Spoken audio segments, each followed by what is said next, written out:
Hola, ¿qué tal? Bienvenidos a nuestra clase número 4 con nuestro tema número 7, que es la problemática contable de las existencias.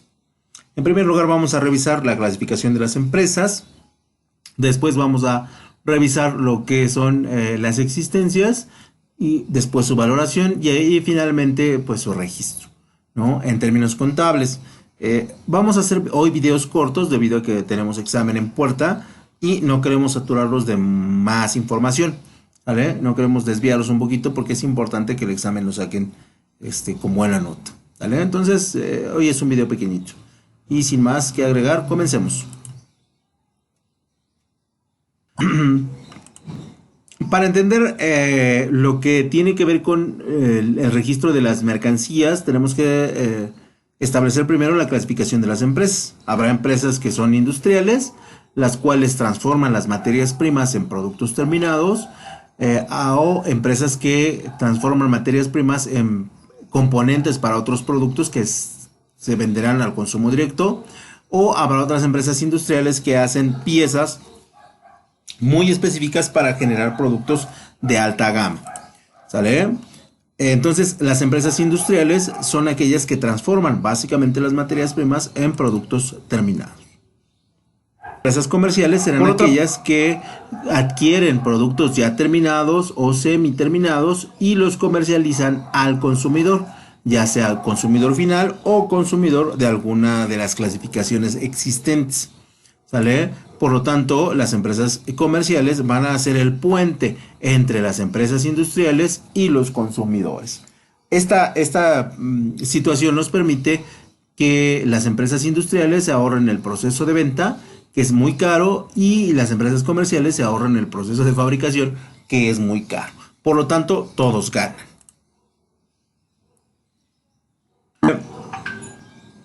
Las empresas comerciales se van a dividir en empresas extractivas, manufactureras o agropecuarias, dependiendo la actividad que realicen y la importancia a la cual su actividad sea mayor. Por ejemplo, no es lo mismo las empresas extractivas que se dedican a la plata que al oro. Las empresas que extraen oro son mucho más importantes debido a la escasez del producto. Entonces, ahí tendríamos que subclasificarlas de acuerdo a la importancia de su actividad o giro, ¿no? De acuerdo con las empresas comerciales, vamos a tener mayoristas que compran grandes volúmenes de mercancías para revenderlas, ¿no? De un solo tipo. Y luego tendríamos los minoristas, que son empresas que son muy pequeñitas, por ejemplo la tienda de la esquina, que compra cantidades de producto muy pequeñitas, y luego las empresas comisionistas, que pueden ser, por ejemplo el Walmart, que presta su stand y de lo que se vende se lleva una comisión, ¿no?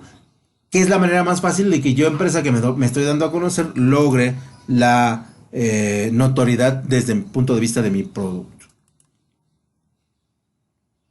Las empresas industriales pueden ser del sector primario, donde el sector primario serían empresas extractivas, del sector secundario, donde hago transformación de materias primas en productos y en componentes, o del sector terciario, que hago productos muy especializados y altamente sofisticados para que se armen otros productos.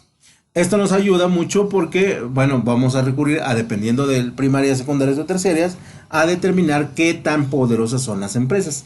Normalmente las empresas de carácter terciario son empresas muy importantes porque se dedican a fabricar productos realmente muy específicos que no permiten que haya falla en ellos.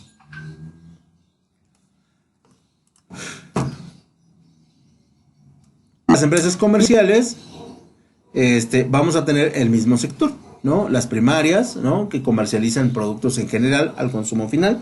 Empresas comerciales secundarias que comercializan productos de alta gama o de alta tecnología, y empresas terciarias que comercializan a un sector de entretenimiento que es muy grande, pero que es muy específico, ¿no? Sobre todo aquellas que están determinadas por la venta de licores, venta de bebidas, venta de refrescos o venta de productos que se van a utilizar en el entretenimiento.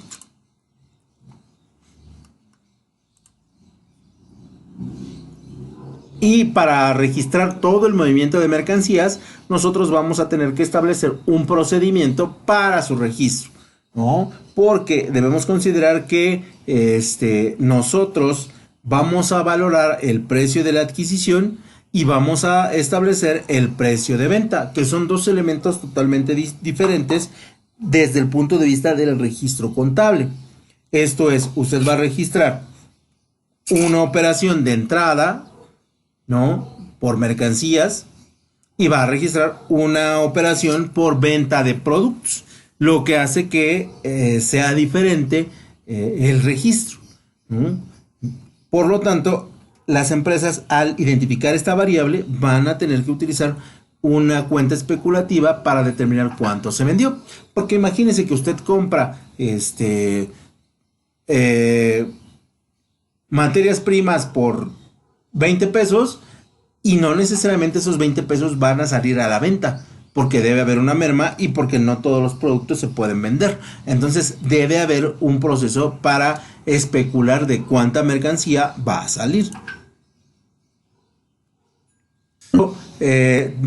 Al no utilizar criterios homogéneos, esto es de lo que suceda siempre, necesitamos establecer un procedimiento de especulación de mercancías que nos ayude a determinar una baja por la existencia inicial y una alta por la existencia final. Esto es, yo compré elementos para producir tamales. Iba yo a producir 100, pero en el proceso solamente pude producir 90. Pero de esos 90 yo pagué y obtuve ganancias 4 veces más por la venta de los tamales. Entonces ahí se empieza a generar ya una confusión contable. ¿Por qué? Porque si a usted de fabricar un tamal le cuesta 2 pesos, no lo puede vender en 2 pesos, porque entonces no estaría haciendo negocio. Y por lo tanto, sería imposible que usted generara una ganancia.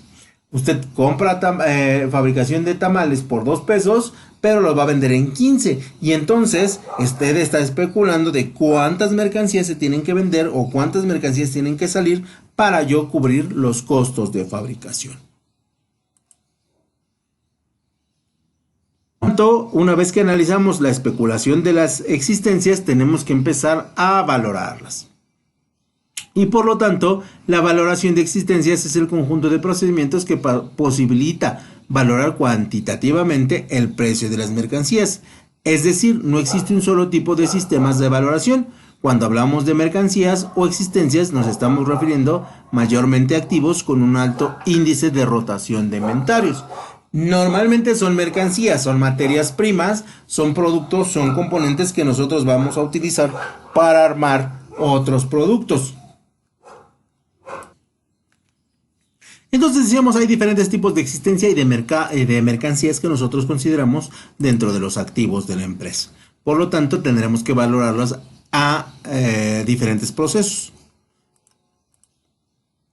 Por lo tanto, la valoración de las existencias se debe usar diferentes métodos. Normalmente los métodos que se utilizan son, por las siglas FIFO, LIFO o NIFO, que son siglas en inglés. El primero, el FIFO, ya traducido al español, primeras entradas, primeras salidas. El segundo, lo primero que entra es lo primero que sale. Y el tercero es el sistema promedios que nosotros utilizamos, pero que vamos a ahondar más en ellos, porque esta es la valoración que hacemos para determinar los activos de la empresa. Por lo tanto, la valoración de las entradas se debe hacer para los materiales que la empresa adquiere en el exterior. Si nosotros compramos en el exterior, ya sea de la ciudad, ya sea del país, nosotros debemos considerar dentro de los costos el transporte, los seguros, la gasolina, las casetas y el riesgo de que no llegue. Si nosotros lo fabricamos dentro de la empresa, nosotros debemos considerar pues prácticamente todos los elementos que consideramos para su fabricación. Imagínense que usted va a fabricar quesadillas. En este proceso usted tiene que considerar el gas, el plato de unicel, la bolsa en el caso de que dé, el trapo con el que se limpia las manos, el agua con el que limpia el negocio. O sea, todos estos son elementos del costo y deben ser considerados para poder determinar cómo se están moviendo sus existencias y valorar sobre todo el costo total que nosotros utilizamos. Por lo tanto, en las dos variables nosotros tenemos que hacer un proceso de análisis contable bastante amplio. Para la valoración de las salidas del almacén, debemos elegir un criterio de valoración para la salida de materiales. Se plantea como consecuencia de los diferentes precios de adquisición de cada una de las distintas partes, ¿sale? Y sobre todo de su incidencia en el proceso contable. Imagínense que usted quiere, volvemos al ejemplo de la quesadilla, hacer quesadillas. O sea, no es lo mismo el precio de la masa que el precio del plato de unicel. O no es lo mismo el precio del unicel que el precio del aceite. Entonces trabajan a diferentes precios y contablemente lo tendríamos que registrar prácticamente todo. Esto implica que el trabajo contable es bastante arduo.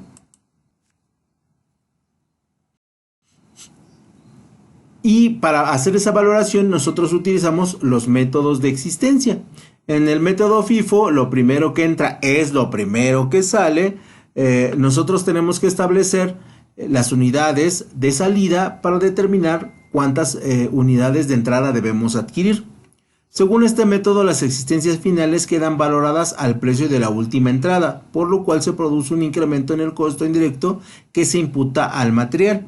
Las unidades consumidas, por lo tanto, se valoran al precio de la entrada más antigua. Lo único que aquí quiero que recuerde, porque esta es la parte más importante que vamos a utilizar, es que lo primero que entra es lo primero que sale. ¿Sale? En ocasiones hay empresas que compran con mucha anticipación y tenemos que utilizar este método. Por eso nos da las reglas de las entradas y las salidas. Son métodos muy generales, son métodos 100% seguros. Y no importa el volumen de mercancías que nosotros tengamos. En nuestro segundo método, el método LIFO, lo último que entra es lo primero que sale. Es un método basado en el principio de la adquisición. Supone que las últimas unidades que entran en el almacén son las primeras en salir, por lo que los consumos de materiales están valorados con relación a las últimas unidades adquiridas, mientras que las existencias finales tienen un menor valor según las primeras entradas. Aquí depende del producto o de la mercancía o de la materia prima que nosotros estemos adquiriendo. Si nosotros adquirimos materiales que se desperdician, que se echan a perder rápido o que requieren medidas extremas de cuidado, nosotros tenemos que utilizar el método de lo primero que entra es lo primero que sale, porque el material se va a descomponer siempre y cuando la elaboración del producto y el procedimiento así no lo indique. Y aquí hay como múltiples variables sobre las cuales se determinan estos métodos. Ya tendríamos que utilizar productos específicos para determinar qué método utilizamos y qué método no utilizamos.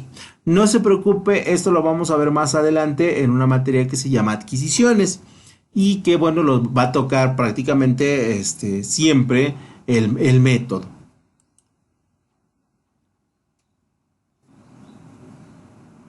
Y en el método IFO, lo primero que entra es lo primero que sale. Supone que las unidades que primero se consumen son aquellas que se encuentran valoradas a precio más elevado. El principal problema que supone este método es que en este precio más elevado no responde a la realidad y sea origen de una deficiencia actuación de la política de adquisición de materiales. Lo primero que entra, lo primero que sale, siempre y cuando se encuentren valoradas al precio más alto, ¿sale?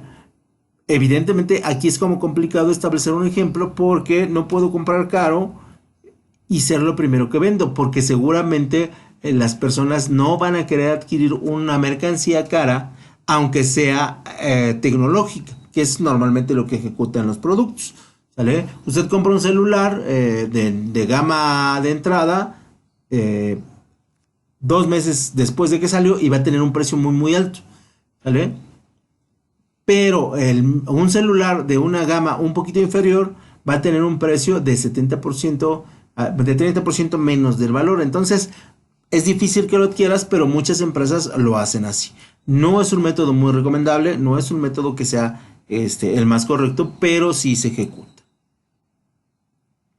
Por lo tanto, nosotros tendríamos que establecer cuál de estos métodos es el que más nos interesa.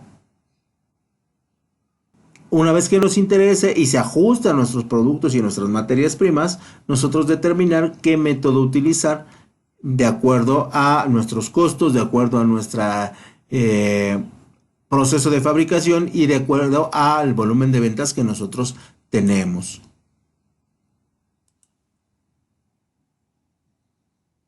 Y una vez que establecemos el método de lo primero que entra es lo primero que sale, lo último que entra es lo primero que sale, lo primero que entra es lo que va a salir al precio más alto, nosotros podemos establecer una valoración de los costos, donde establecemos que el costo estándar puede ser utilizado para determinar el costo de producto siempre que el resultado no aplicado no difiera del costo real de producir. Esto es, usted fabrica 50 tamales diarios y durante un mes ese costo no va a variar siempre y cuando las materias primas no aumenten. Si aumenta el precio de un material, por lo tanto el precio o el costo se tendrá que ver afectado. No importa la cantidad, siempre y cuando se aumenta la adquisición del material, va a aumentar el volumen. Si usted quiere hacer 110 tamales, el costo va a aumentar y ya no va a ser un estándar, sino va a ser un costo variable. Por lo tanto, en este sentido, los costos estándar se establecen en las empresas a partir de los niveles normales de consumo. ¿Estamos de acuerdo? Cuando usted dice vamos a trabajar por costo estándar, es porque usted va a fabricar siempre las mismas unidades en los mismos periodos de tiempo. Y por lo tanto, eso le va a ayudar a determinar un costo casi perfecto. Para el costo estándar, como tal no aparece en los procesos contables, pues no son costos reales o históricos. ¿Por qué? Porque son costos que se repiten y a veces no consideramos que sí se venden del total de las unidades y a veces no, pero a la empresa le ayuda porque le permite generar siempre la misma cantidad y la ejecución del precio no tendría problema. En el sistema de costo estándar sirve para determinar los costos unitarios, o sea, el costo por unidad del inventario, atendiendo a ciertos hechos como son la evaluación de costos históricos pasados y a la previsión de los esperados. Pero no es un método que sea infalible, por lo tanto, sí puede haber errores al asumir que el costo estándar es la mejor forma de evaluar las mercancías. También podemos utilizar la valoración del costo de salida. En este tipo de costos es usado por las sociedades en su contabilidad analítica para hacer presupuestos y previsiones que sirvan de guía a la hora de tomar las decisiones. Podemos hacerlo a través de los costos de salida, cómo es que salieron, en qué periodo salieron, para hacer previsiones de cuánto se irán a gastar en meses subsecuentes o cuántas unidades se deben producir en meses subsecuentes. La determinación de este tipo de costo no es sencilla y se necesita un alto conocimiento de las operaciones productivas. Si usted no lo tiene, yo no recomiendo que usted haga evaluación por costos de salida porque evidentemente no le va a atinar si no conoce todas las variables del costo.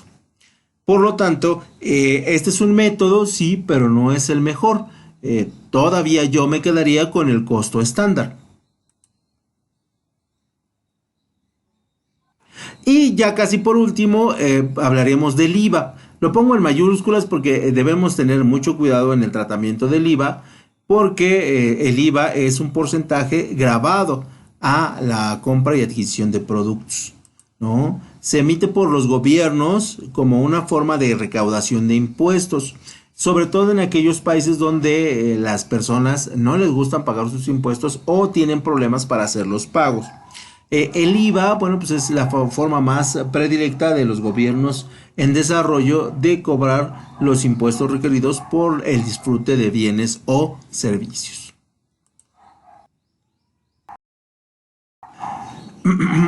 Por lo tanto, el IVA en operaciones comerciales estará dispuesto en el artículo 7 de la ley del IVA, la cual establece, bueno, pues las formas y tratos en los cuales se va a cobrar IVA a las diferentes mercancías.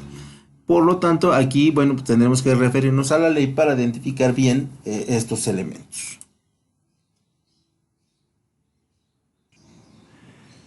Dentro del IVA tenemos que establecer su deterioro del valor de la existencia, porque, bueno, si usted compra hoy un artículo de moda, el precio será más alto, pero si lo compra fuera de moda, hay un deterioro del valor de la existencia.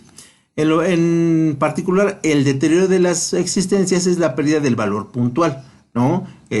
Lo que hoy un pantalón le cuesta de moda 300, 500 pesos, dentro de 4 meses el valor de ese producto, si ya no está de moda, tendrá a bajar a lo mejor un 30%, un 25%.